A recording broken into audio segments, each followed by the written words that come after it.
Buen día, licenciada. Es un gusto para mí poder dar inicio con la temática programada en relación a la presentación de las 4 unidades trabajados durante el curso. Entonces, para ello, pues, tengo a bien trabajar lo que corresponde al primer bloque y los contenidos que se abordaron en el primer bloque. Tenemos lo que es la comunidad primitiva, la cultura maya. Tenemos también otros temas, pero lo más relevante que vamos a tomar en cuenta, pues, es la temática del cual en esta oportunidad, pues, se muestra. Cuando hablamos acerca de la comunidad primitiva, prácticamente tendríamos que abordar la temática desde su origen. Si bien es cierto, nos damos cuenta que hay muchas teorías que versan sobre la llegada de este grupo al territorio, ¿verdad? Lo que antes, pues prácticamente no tenía un nombre. Hay versiones que dicen de que este grupo vino de Asia, de África, entre otras teorías que podemos encontrar ahí. Lo que sí es cierto es que formaron las primeras sociedades.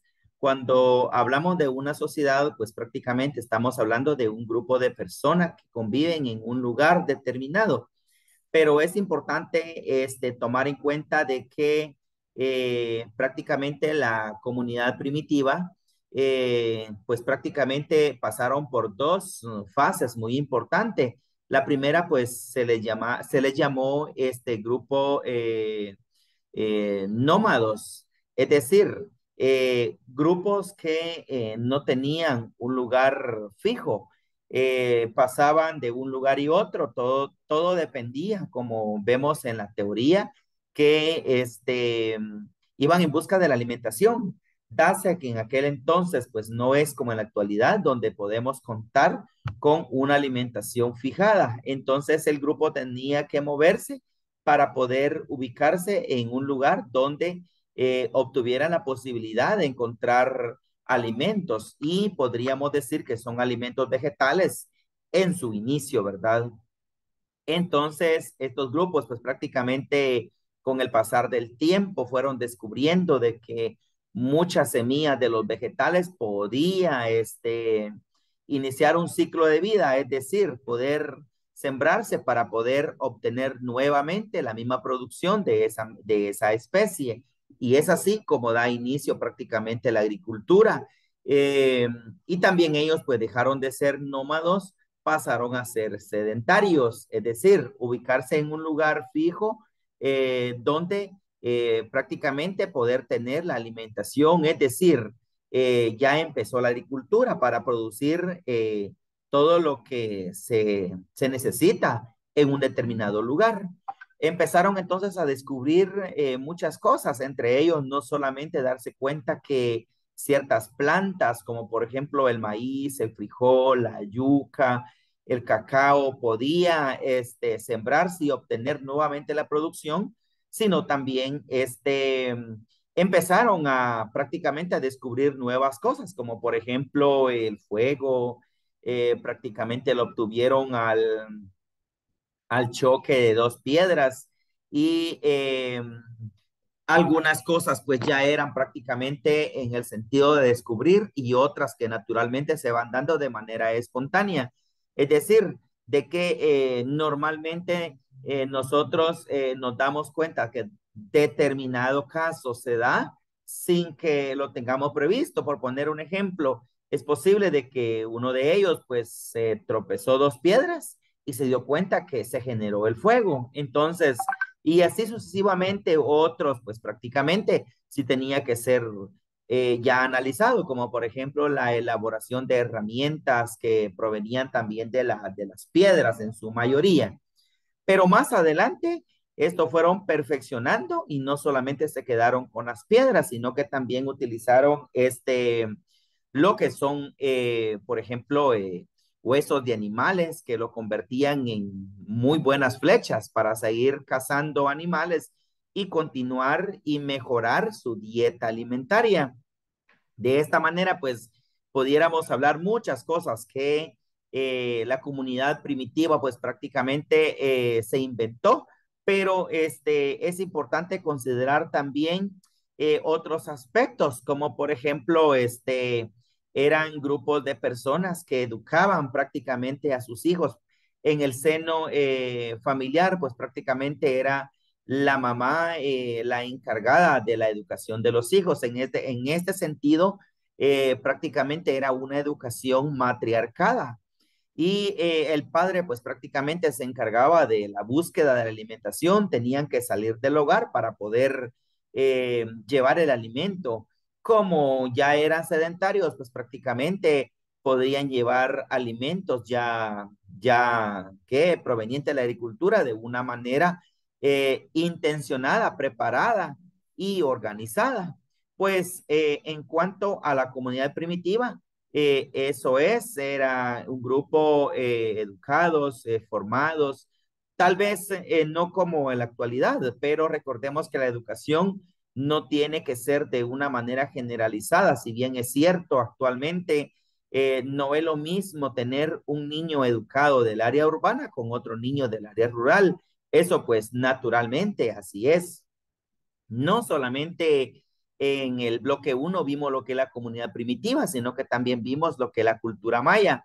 Y la cultura maya, pues prácticamente a diferencia de la comunidad primitiva que hace muchos años, la cultura maya, por otra parte, pues aparece de igual manera, existen teorías donde versan que determinados grupos pues llegaron de diferentes lugares. Pero muy importante es uno de los documentos que narra la historia prácticamente de los mayas, es el libro sagrado de los mayas conocidos como Popol Vuh. Ahí se puede encontrar mucha información acerca de, pero con relación a los mayas, prácticamente se puede decir de que fueron grupos que vivieron en una región que se le llamó Mesoamérica.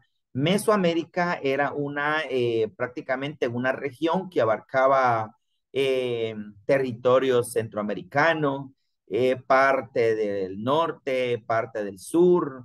Era un territorio marcado donde habitaron diferentes grupos, entre ellos pues estaban los mayas. Y eso pues prácticamente su desarrollo histórico en cuanto a lo productivo. Los mayas pues fueron personas que sobresalieron de una manera, podríamos decir que muy superado a los primitivos. ¿Por qué? Porque los mayas, ellos ya tenían inventos y prácticamente los mayas eran grupos de personas que podían defenderse muy bien sin necesidad de una intervención extranjera. Y de hecho, parte de lo que los mayas trabajaron, pues prácticamente todavía se sigue ese patrón, es decir, que no se necesitaba una intervención extranjera para poderse llevar una vida ordenada, una vida prácticamente científica, se puede decir, porque ellos tuvieron muchos inventos en diferentes ciencias, como lo es la matemática, el uso de la numeración, la astronomía, el cálculo del tiempo, la sociología, las diferentes formas de organización, la psicología, una forma diferente de pensar y de ver el sentido de la vida, donde también prácticamente acá seguía el sistema del matriarcado, donde la mamá pues era la encargada de la educación de los niños en el hogar y el papá pues prácticamente tenía que salir a buscar el sustento diario. A diferencia también en esta parte de la comunidad primitiva, es que ya era un grupo bien organizado en cuanto a la agricultura. Ellos ya tenían prácticamente todo y lo manejaban de una manera, por cierto, diferente a la actual, pero era un grupo ya prácticamente donde ellos podían sobrevivir de una manera ordenada. Entonces, eh, se dice de que la civilización maya pues contribuyó al desarrollo nacional, al desarrollo universal con esos aportes que dejaron y que lo es un legajo muy importante para nuestra actual sociedad. Entonces, Prácticamente, pues si abordamos detalladamente la temática, pues tendríamos mucho que decir de los mayas, pero nos quedaríamos ahí y no solamente ellos se desarrollaron en estos aspectos, sino también en la parte lingüística, porque ellos se comunicaban a través de un idioma, en los cuales, pues, de la comunidad primitiva hay teorías que versan de que se desconoce en cierto grado la comunicación de esta comunidad, pero hay información también donde se dicen de que la comunidad primitiva manejaba un lenguaje.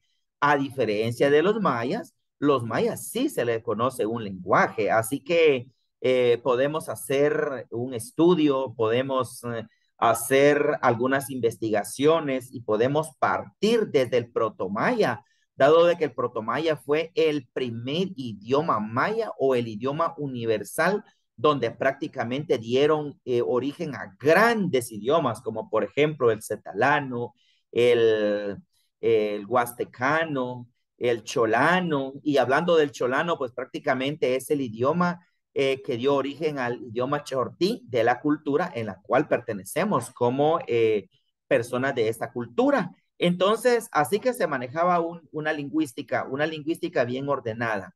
Bien, entonces ya prácticamente en el bloque número 2, pues ya se abordaron las temáticas acerca de la importancia de educación grecorromana. Entonces acá en el bloque 2 dejaremos por un lado la comunidad primitiva y la cultura maya para podernos enfocar en otras culturas. Bien, entonces de esta manera damos inicio a hablar un poquito acerca de la importancia de la educación grecorromana.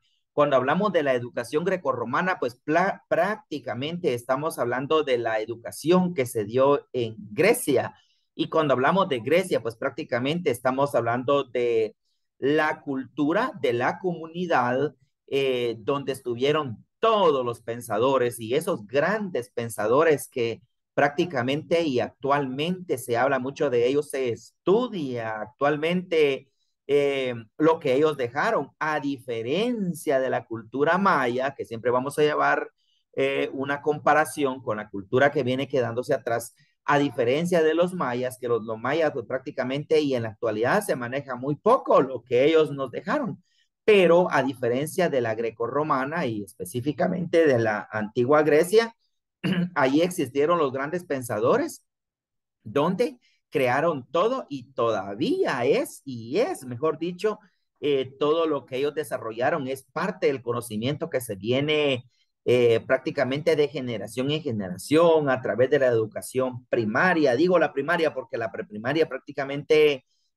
podría decir que su fundamento es con base a estos grandes pensadores, pero el enfoque no va mucho allá sino tal vez en el sentido de la psicología, la sociología, la pedagogía, la andragogía, como para entender al niño en sus etapas de 4 o es posible que de 0 a 6 años en la etapa parvularia, ¿verdad? Mientras que la educación primaria ya se ven contenidos prácticamente lo que estos grandes pensadores nos lo dejaron. ¿Por qué no decir en la educación básica, en la educación superior, se sigue con esa continuidad y no solo en una disciplina, sino que en todas las disciplinas, así sea antropología, fisiología, biología, química, matemática, astronomía, etcétera, incluso la medicina, es todos esos conocimientos que, que nos dejaron la cultura grecorromana, ¿verdad? Muy bien, entonces para poder variar un poquito acerca de esta temática, podemos hablar también como que venimos de hacia allá, de la comunidad primitiva, ya abarcamos un poco lo que es la grecorromana, ahora vamos a hablar un poco acerca de la época colonial, es decir, nos vamos acercando más a nuestra realidad. Cuando hablamos de la época colonial, prácticamente estamos hablando de lo que sucedió después de la conquista, porque si hablamos de una época colonial, prácticamente estamos hablando de la creación de las diferentes colonias que hicieron los españoles. Es decir, ya no estamos hablando de esos grandes pensadores de la Grecia antigua, ¿verdad? Sino que nos estamos asentando prácticamente de una historia que tuvo su origen desde ahí, pero no está por demás poder hablar un poquito es la relación de esta temática, porque si nos damos cuenta, tenemos a los grandes pensadores, si lo podemos visualizar, tenemos a Platón, Aristóteles, a Quintiliano, a Plutarco y a Cicerón, y entre otros grandes personajes que podemos mencionar ahí. Y pero también tenemos un poco acerca de la educación medieval cristiana, es decir, eh, quiere decir de que era una educación que se dio en aquel pasado, pero con un enfoque prácticamente en el cristianismo. Es por eso que se llama una educación medieval cristiana. Entonces, aquí tenemos una definición que es la ciencia y el conocimiento fue el camino para alcanzar la sabiduría. Se pretendía acercar al hombre al conocimiento del Dios mediante el conocimiento de todo lo producido por la naturaleza, como la Biblia, que fue la principal herramienta del conocimiento. Entonces, eso prácticamente es lo que encierra la educación medieval cristiana. La Biblia, sobre todo, era la herramienta principal para este tipo de educación. Entonces, ahí quedaríamos con este concepto para poder hacer la diferencia entre los grandes pensadores de la antigua Grecia, un poco de la colonización y ahora vamos a hablar prácticamente de la invasión española. Es decir, que lamentablemente en nuestro continente pues no era reconocido en aquel entonces. Entonces, tras procesos que nosotros conocemos como por ejemplo el viaje de Colón, que de una manera equívoca no llegó a tierras de la India, sino que llegó a un lugar desconocido. Partimos de ese conocimiento que vimos en la parte de historia, en la educación primaria, en la educación básica, y nos damos cuenta también en ese primer viaje de Colón de una manera equívoca, y como también hablamos de Colón en un su viaje, pero ya un viaje prácticamente ya intencional, donde él pues se deja venir con tres barcos, la Santa María, la Niña y la Pinta. Cabe resaltar, es algo muy bonito hablar de historia, porque eso pues es un legado que tenemos y prácticamente pues no se nos olvida, ¿verdad? Y de ahí, pues, se dan muchas cosas. Lo más doloroso es cuando don Pedro de Alvarado, pues, prácticamente se deja venir de una manera prepotente, de una manera inhumana, de una manera absolutamente, no racional. eh, Llega a nuestras tierras y hacen de nuestra cultura, que ahí sí vamos a regresar un poquito a la cultura maya, donde habitaban nuestras tierras, y lamentablemente al venir la cultura española se dio un choque con la cultura maya, haciendo de que todo lo que los mayas habían trabajado en sus diferentes campos de las ciencias, todo se va para abajo, imponiéndose esta cultura sobre la nuestra, y de una manera injusta se les impone un trabajo muy forzoso, un trabajo muy inhumano, con un trato prácticamente como animal. Entonces, luego de esto, pues, de este caso muy doloroso que sucedió, ya aparecen otros personajes como por ejemplo el obispo Francisco Marroquín, Fray Bartolomé y entre otros personajes importantes que llegaron después de la llegada de don Pedro de Alvarado, prácticamente como a cambiar un poquito el sentido y a darle esperanza a los habitantes, donde prácticamente pues se tenía que empezar con la educación. Lamentablemente, y para no hablar toda la historia, porque eso es algo muy grande, vamos a decir de que vinieron a fortalecer el espíritu humano, pero a través de la Biblia. Y esa enseñanza, a diferencia de lo que vamos a hablar un poquito de la antigua Grecia, que todo tiene una relación, que los pensadores de la antigua Grecia, pues prácticamente hicieron, enseñaron y todo lo que es de la ciencia.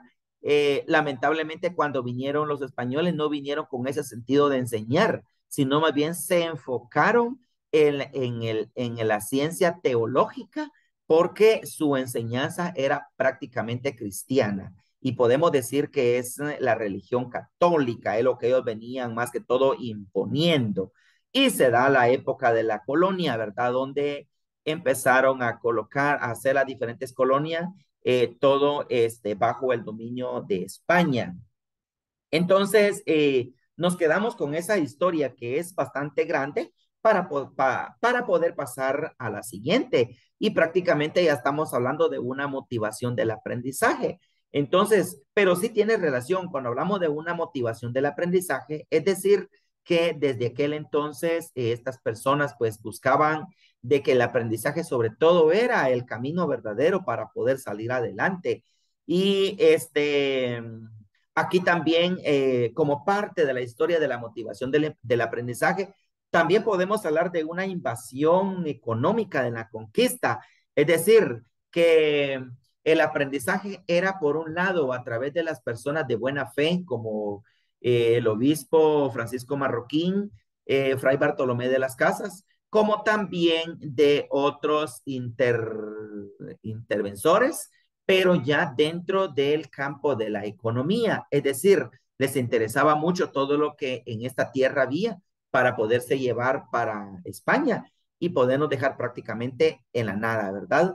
Pero luego la educación pues va mejorándose y encontramos la Universidad de San Carlos de Guatemala, actualmente la tricentenaria Universidad de San Carlos de Guatemala, donde orgullosamente muchos hemos salido de esta casa de estudios y pero tal vez para no hablar un poquito de la actual tricentenaria Universidad de San Carlos de Guatemala, podríamos remontar un poquito la historia con relación a la conquista.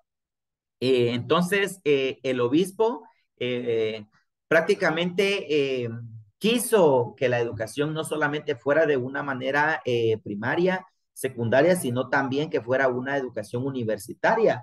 Y este obispo, pues prácticamente luchó para que se diera la Universidad de San Carlos de Guatemala en aquel entonces. Lamentablemente, la historia dice que el obispo murió y la universidad no llegó. El obispo pues, prácticamente antes de su muerte, al verse que no se daba la oportunidad de una universidad eh, dentro del grupo de la colonización, pues prácticamente él crea un colegio privado en donde se empezaba a enseñar una educación con sentido superior. Más pasaron los años, ¿verdad? Entonces, y gracias a Dios, pues se da a través de la intervención de otros personajes, se da la oportunidad de crear la Universidad de San Carlos de Guatemala con algunas facultades únicamente. Entonces ya esas facultades, pues prácticamente, uno de ellos, pues prácticamente era la facultad de teología, entonces la de la filosofía también, si nos damos cuenta, tiene mucha relación esto, ¿verdad? Desde la colonia. Entonces, pues actualmente nuestra universidad eh, tiene muchos años, es una gran cantidad de profesionales que han salido en las diferentes ramas y tal vez me estoy adelantando un poco en la explicación, pero fue a través del doctor Juan José Arévalo Bermejos cuando se crea la Facultad de Humanidades, donde orgullosamente pertenezco a esa facultad donde se hace estudios prácticamente de una manera humanitaria, con enfoque social, para poderse proyectar en los estudiantes, ya sea primaria, básico, diversificado y de la carrera universitaria. Entonces, estas temáticas pues prácticamente se abordaron en el bloque número 2 y en el bloque 3 ya pues se abordaron otras temáticas. Bien, es cierto, no estoy prácticamente explicando todo porque ya lo dije, es un tema muy grande, entonces tenemos que ser bastante breves. En el bloque número 3 ya vimos lo que es la pedagogía humanista y cuando hablamos de una pedagogía humanista, es decir, una forma no como se enseñaba antes, o prácticamente si partimos de la, si partimos de la colonización, prácticamente, no así de los mayas, sino de la colonización, era una imposición de una educación prácticamente cristiana.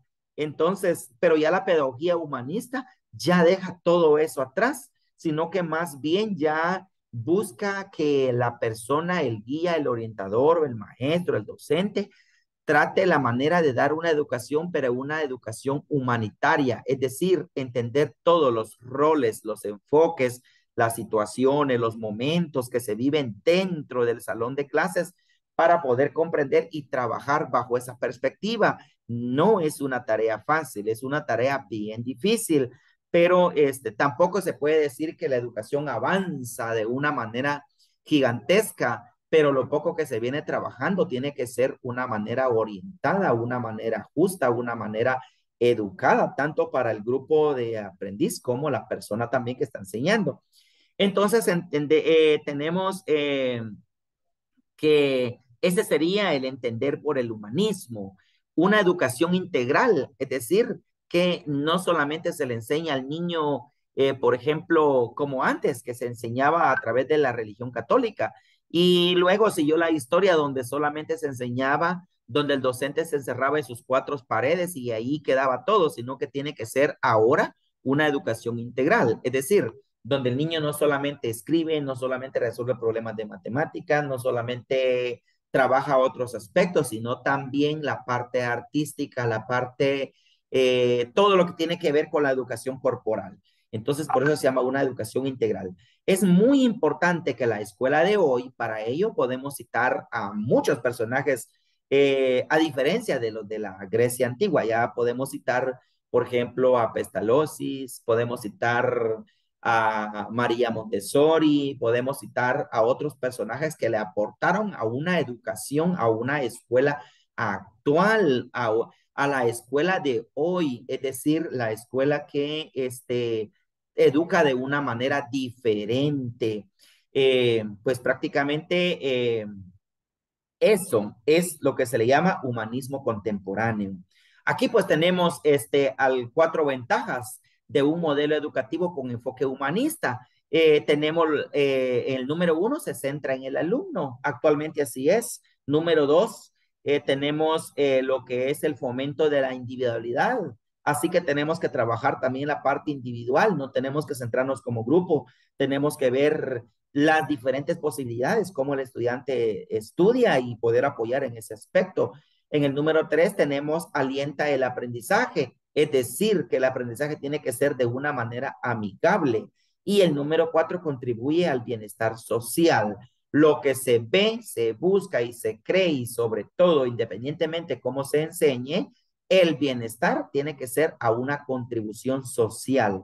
Entonces tenemos también los pensadores del iluminismo. No está por demás hablar de los pensadores del iluminismo. ¿Por qué? Porque la educación es universal. No estamos hablando de un contexto americano, centroamericano o nada de eso. Estamos hablando de una educación universal. Y es por eso que tenemos también los pensadores del iluminismo.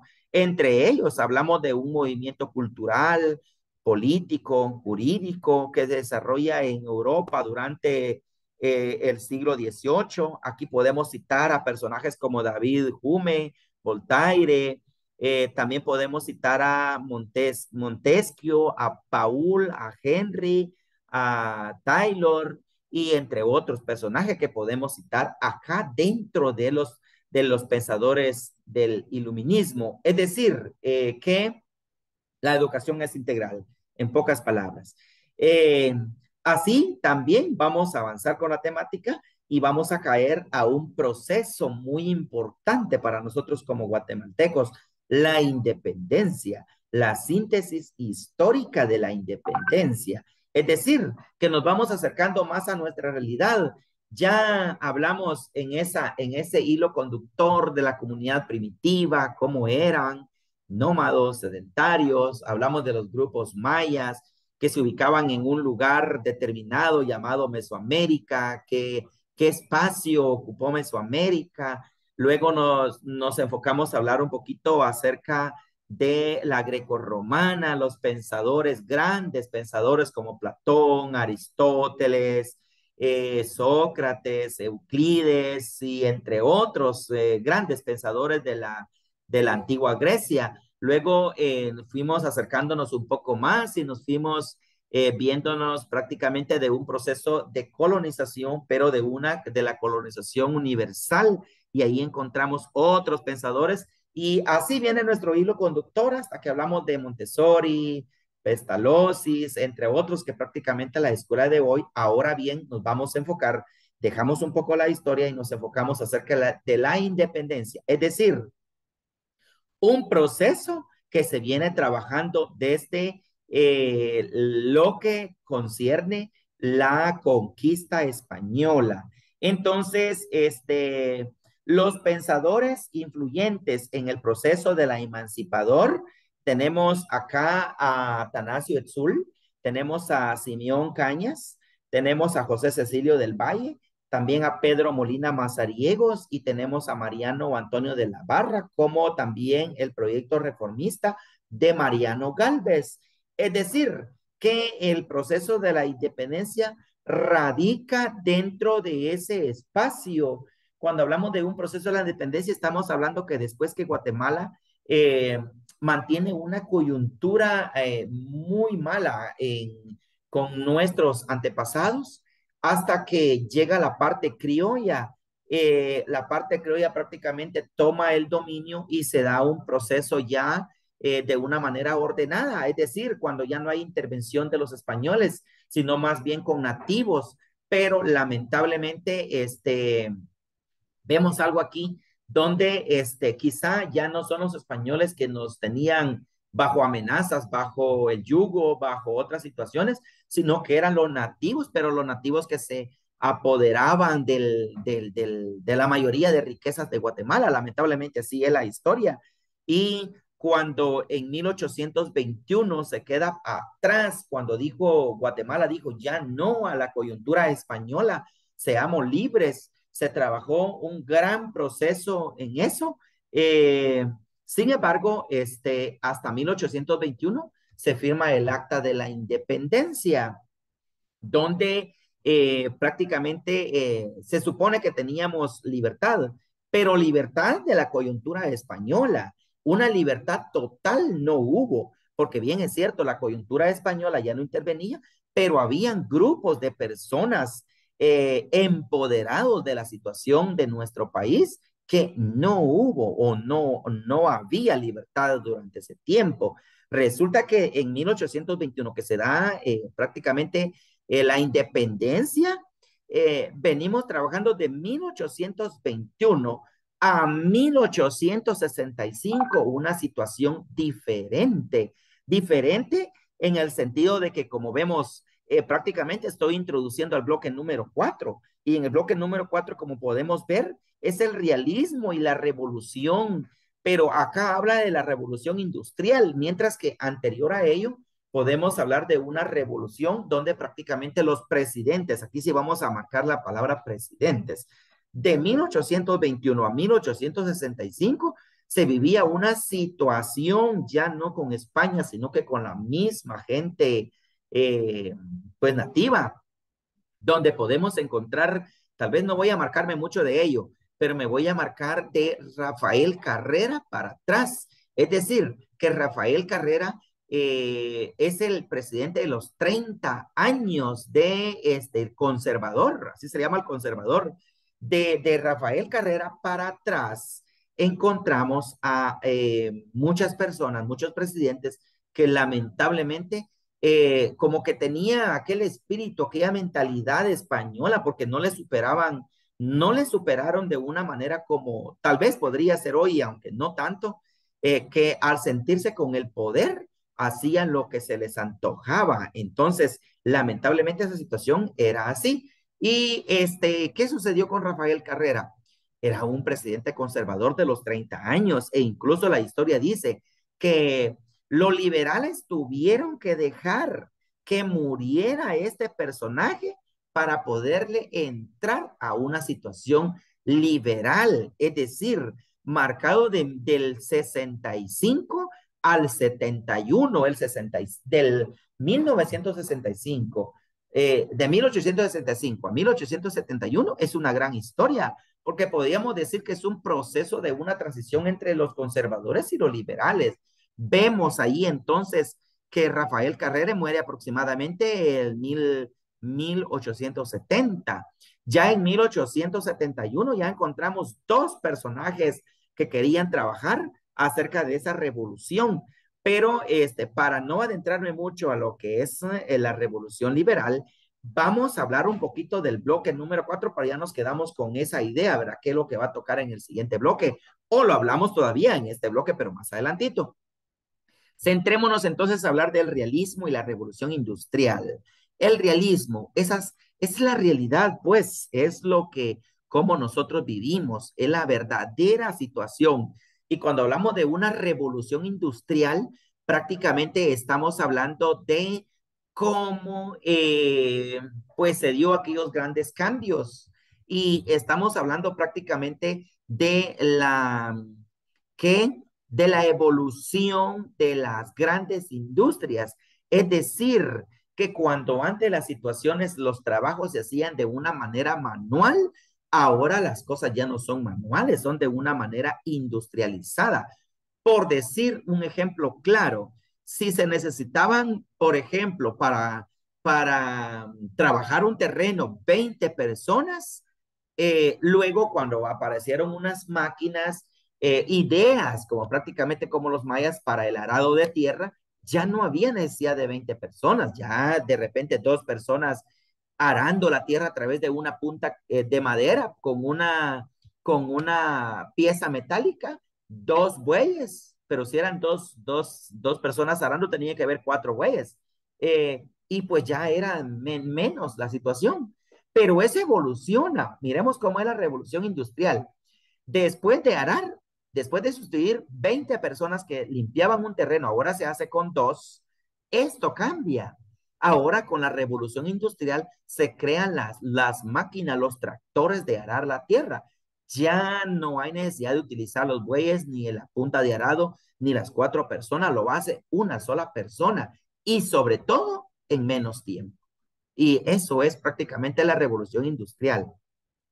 Ver, por ejemplo, la revolución industrial, cuando antes podíamos caminar de una aldea para la cabecera municipal, tal vez lo hacíamos, por ejemplo, caminando un día completo. Ahora no, ahora lo hacemos a razón de minutos y si es mucho hora, porque los vehículos, pues, antes, por ejemplo, cuando se mandaba una encomienda que se hacía por correos, a saber cuánto tiempo llevaba, porque esa época realmente no lo pude vivir a cabalidad, pero sí fui parte de. Ahora, pues esa razón de un segundo, un minuto, mucho, un minuto, y ya nos comunicamos en Europa y cualquier parte del mundo. Vemos cómo esa revolución industrial, pues prácticamente nos ha marcado de esa forma.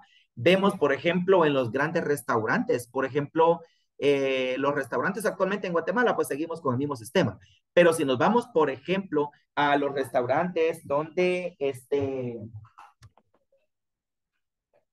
por ejemplo, en China, pues prácticamente, ahí pues están los sistemas de robots, entonces ya no hay personas trabajando, sino que, bueno, no sé la actualidad, porque se supone que con la ley hubo una ley que prohibió la situación robótica, entonces se supone que es una ley universal y tuvo que llegar a China también, pero para decirles que hay países donde hemos llegado a tal situación, o por ejemplo, para echar una terraza, se necesitaban de repente de la magnitud de la terraza cientos de personas, ahora no, ahora unas cuantas personas y la máquina pues interviene en ese proceso.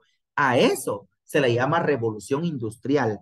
Entonces también es parte del desarrollo de la ciencia, el maquiavelismo y la transformación económica. Entonces, nos quedamos con esa parte y hablemos un poquito acerca de la ciencia y la pedagogía experimental, otro campo muy fundamental. Tenemos en esta parte, tenemos la teoría crítica del positivismo en la práctica pedagógica, la educación positivista. ¿Qué sucedió ahí?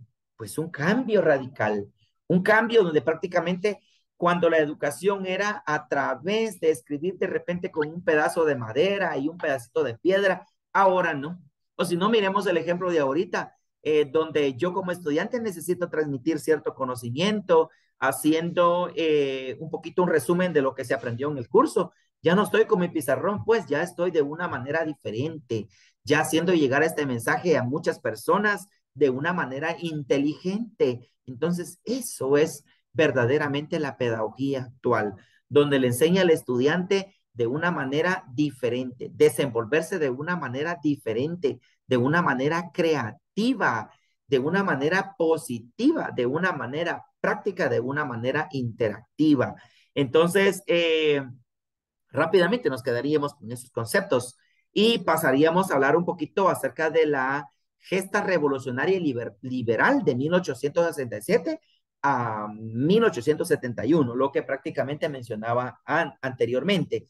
La organización de la educación primaria, la reforma de la ley orgánica del 75, la libertad de enseñanza y el espíritu positivismo de la educación. Entonces nos vamos a marcar, nos quedamos hablando de la parte conservadora y la parte liberal. Es decir, la parte liberal, pues ahí ya encontramos a dos personajes muy importantes. Encontramos a Miguel García Granados y encontramos a Justo Rufino Barrios. Miguel García Granados estuvo exiliado mientras vivía Rafael Carrera.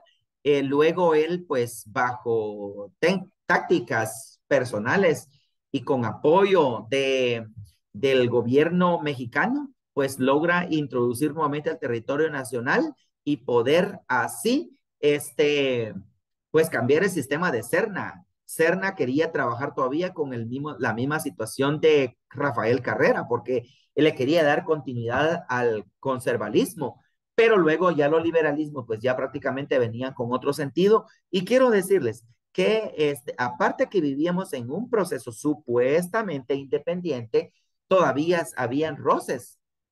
Y eso pues nos hace pensar, como por ejemplo en la situación de Justo Rufino Barrios, de Miguel García Granados, donde ellos pensaban de una manera diferente y gracias a ellos la situación cambió. Es decir, el conservalismo quería trabajar igual como se enseñó en la colonización, es decir, una forma de gobernar impuesta por los españoles. Pero ya los liberalismos dijeron no a ese sistema que realmente no fue un sistema que nos dejó cosas buenas, sino que cambiemos la situación. Y de esa manera, y fruto de ello, es la implementación de los establecimientos, institutos, contratación de maestros, mejoría en la situación de salud, mejoría en la educación vial, mejoría en todos los ministerios del Estado de Guatemala. Entonces, incluso se pone de manifiesto muchos cambios en la constitución política de la República de Guatemala y ahí se marca muy bien, sobre todo para los docentes, la libertad de enseñanza. Es muy importante tomar en cuenta esto. Y entonces vemos un poquito la emergencia revolucionaria de 1917 a 1944, donde el enfoque teórico sobre la personalidad era muy importante. Es decir, tomar en cuenta que la persona es integral, que la persona es sujeto de cambio, que la persona es pensante, es una masa pensante, que el cambio puede darse sin mayor complicaciones. Y eso lo estamos viendo actualmente. Lo estamos viendo actualmente con los niños. Y tal vez no con un pensamiento de maestro, sino con un pensamiento de padre de familia. Podemos observar que los niños de hoy no son los mismos de los niños de aquel entonces. Por poner un ejemplo, de 1800. Entonces, totalmente diferente. Bueno, entonces, vamos a hablar también un poquito acerca del qué pasó en 1944, la Revolución de Octubre. ¿Sí? Entonces, con la Revolución de Octubre, pues ya nos marca la historia otros aspectos que poder tocar. Y si nos damos cuenta, pero antes de hablar un poquito de la Revolución de Octubre, hablemos un poquito de la Declaración Universal de los Derechos Humanos. esta Declaración Universal de los Derechos Humanos, no como su nombre lo dice, universal, es decir, de que es aplicable en cualquier nación. Esto pues, la Declaración Universal, si nos vamos a Guatemala, la Constitución Política de la República de Guatemala, en el capítulo 1, encontramos los derechos inherentes a la persona, es decir, todos los derechos que la persona tiene y que el Estado de Guatemala debe de garantizarlo. Que lo está garantizando es una incógnita, ¿verdad? Entonces, bueno, una vez hablamos así brevemente acerca de los derechos que tenemos como seres humanos y eso nos lo dice la Declaración Universal de los Derechos Humanos. Ahora pasemos a hablar un poquito acerca de la revolución del 20 de octubre de 1944, que fue la respuesta del pueblo de Guatemala a más de 70 años de dictadura liberales. Es decir, se supone que estábamos en independencia, se supone que las cosas debieron haber cambiado, debieron de haber cambiado en el sentido que si sabemos que los españoles nos tuvieron oprimidos, entonces los presidentes de aquel entonces para acá, después de la independencia, se tuvieron que haber enfocado en la persona humana, pensando en los derechos universales de las personas. Lamentablemente no fue así y es por eso que el 20 de octubre de 1944 se dan o sea, se dan el enfrentamiento de dos grupos y lamentablemente en ese entonces nosotros como maestros tenemos una gran historia, tenemos la historia como parte de este proceso, muere una maestra, la maestra María Chichía, donde actualmente, y ya vamos a estar hoy estamos 18, el 25 de este mes es el Día del Maestro, se conmemora el Día del Maestro en honor a María Chinchilla, que dio la vida defendiendo los derechos del magisterio dentro de este proceso de 1944.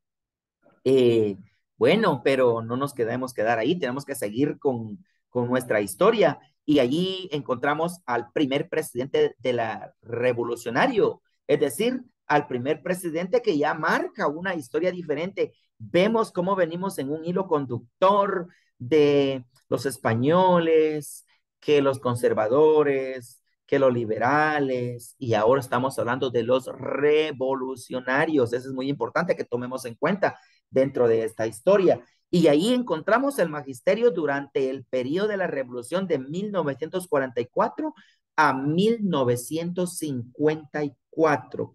Entonces, estamos hablando de que durante este periodo prácticamente estamos hablando de un gran personaje del doctor Juan José Arévalo Bermejos, que él prácticamente de lo que no hizo Jorge Ubico, por ejemplo, en la construcción de una sola escuela, lo vino a hacer el doctor Juan José Arévalo Bermejo, no solamente construyendo escuela, sino mejorando la situación del magisterio nacional, es decir, las condiciones de vida, no solamente de los estudiantes, sino que también de los niños, por supuesto. Entonces, se crea el, el código 1485, el 1485, que comúnmente le llamamos, es el código de la dignificación del magisterio nacional, donde encontramos todas las leyes que versan sobre el magisterio, los derechos mínimos e irrenunciables del magisterio nacional.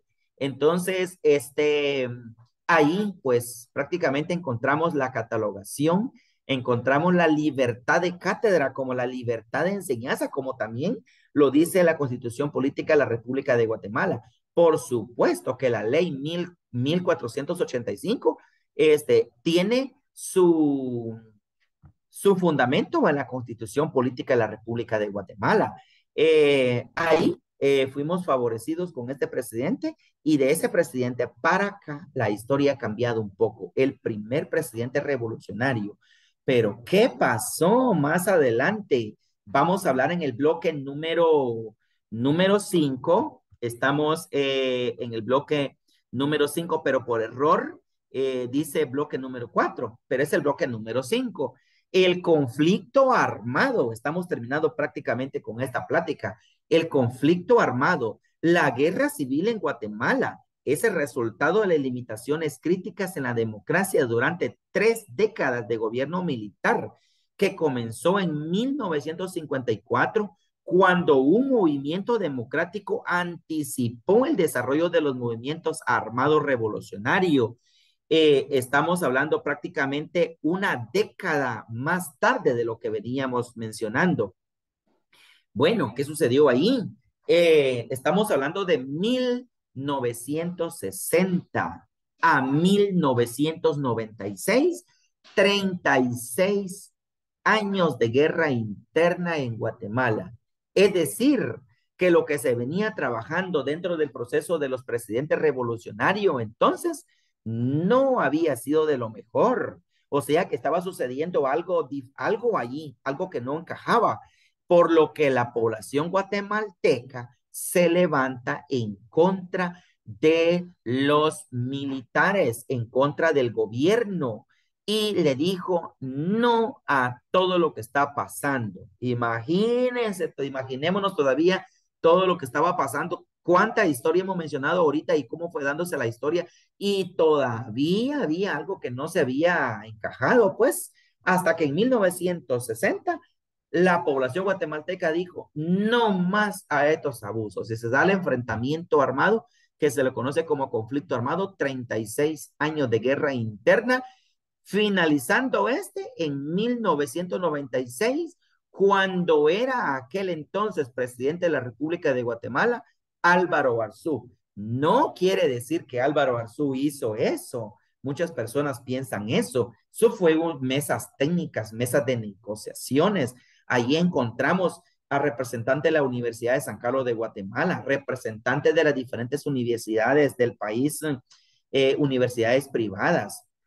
Encontramos también personeros del CACIF, encontramos también a personas de la iglesia, tanto evangélica como católica, y por la católica encontramos a alguien que conocimos y una gran persona, el monseñor Rodolfo Quesada Turuños. Él fue un personaje importante dentro de la negociación para poder darle fin al conflicto armado interno. Entonces estamos hablando del acuerdo, de los acuerdos comprensivos de paz firmados en diciembre de 1996, donde dieron fin a la guerra y fue el resultado de 6 años de negociaciones patrocinadas por las Naciones Unidas y una apertura sin precedentes de la sociedad civil. Entonces, ¿qué sucedió en los acuerdos de paz? Mucho, mucho, y no podemos terminar de hablar en este momento. Para poder hablar un poquito acerca de los acuerdos que se llegó con los acuerdos de paz, pues quizá nos llevaríamos no solamente una hora, media hora, llevaríamos días para poder hablar detalladamente, pero lo que sí podemos puntualizar es de que la sociedad civil pidió mucho. En primer lugar, el respeto a los derechos humanos, el respeto a los idiomas, el respeto a las culturas, a la mejora a la educación, a los sistemas de salud, a seguridad y entre otros. Para no mencionar todos esos aspectos, me voy a ir en el ámbito educativo, y parte de ello es el que hemos escuchado hablar del Currículo Nacional Base, el CNB, un instrumento nacional de características donde el docente debe de basarse y mantener una educación igualitaria para todo en el ámbito nacional.